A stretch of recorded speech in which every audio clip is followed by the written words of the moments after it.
ensonga tusirise kubanga tezirina nnyo maanyi gali awo. These are minor petty issues, honestly. Tesobola kubeera mu gundi ya by'oluyimba especially ku magnitude y'abayimbi. Shiba alina oluyimba eziriko ez'amaanyi, Avapisa alina ennyimba ez'amaanyi ezivuga. Sisuubira nti oluyimba big deal. Obuzibu bwe nninamu ekyo ekintu buli linnya lyempulira ppya Matches nze ndi wakati mu ndongo. Buli lyempulira nawulidde big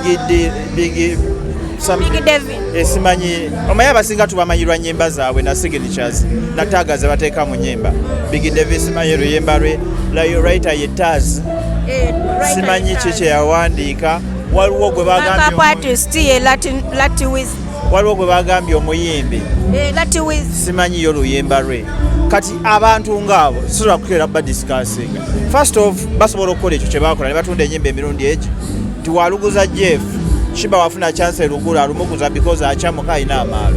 Yayagala adirinzeko ne Jeff nite Shimalida agalo dilingako ne Shiba ne project yemu. Kati ba writer, producer, writer, no yo vocalist nabo banoonya kuvaayo. That's why kitambulira mu bo. Shiba tanakola ko interview. Aba PCS namulabye nga bakimubuuza nete banna kipushinga nnyo kubeera. Bakimubuuza ne interview gye nabye nga bakimubuuza. But Jeff waba yagula ennyimba nayogerako naye nangamba ye yagula ennyimba tasobola postinga luyimba nga tasobola do defendinga. We tuli copyright ekolera ddala. Whoever feels nti oluyimba lwange baalubbye ateekeyo omusango mu kkooti aguwangula. Bwaguteekayo balwayita babateeke munda. Bano we waba awa copyright oli n'agamba ono eyaguze eyatunda emirundi ebiri aba mubbi ng'oteeka munda. IP intellectual property bikola bulungi.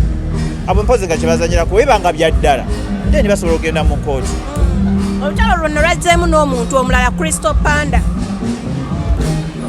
Crystal namulabye ng'akikuba ng'akiza wa Shiba. Yakikubye nnyo ng'akiza wa Shiba naluuli oluyimba Shiba yalunzanyira.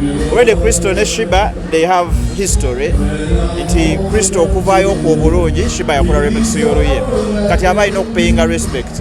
Yate kyagenza okuzuuka nga yakolaganako ne Jeff Matches naye yamusaba akolagane naye Jeff naye n'amugamba Shiba akyali bize naye mbadde njagala Avapisi alutuulemu. Kati Jeff kiwa n'amugamba you wait hard ng'amulinga amugamba alinde Shiba lwalidda nagirabye.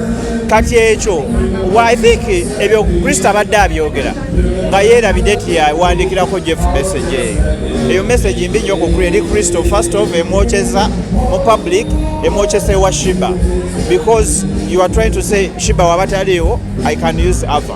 Ekyo kumuyimbi nga Shiba kiba kimunyiga ng'omukazi trust oba ogisudde. Kati awo Kristo yafuniddemu obuzibu. So bagende mu kkooti. Ekyo kyangu oluyimba lwe bakaanira whoever owns it genda mu kkooti. Era Shiba wanaalwa uploadinga ne copyright yennyini osobola oddujjayo.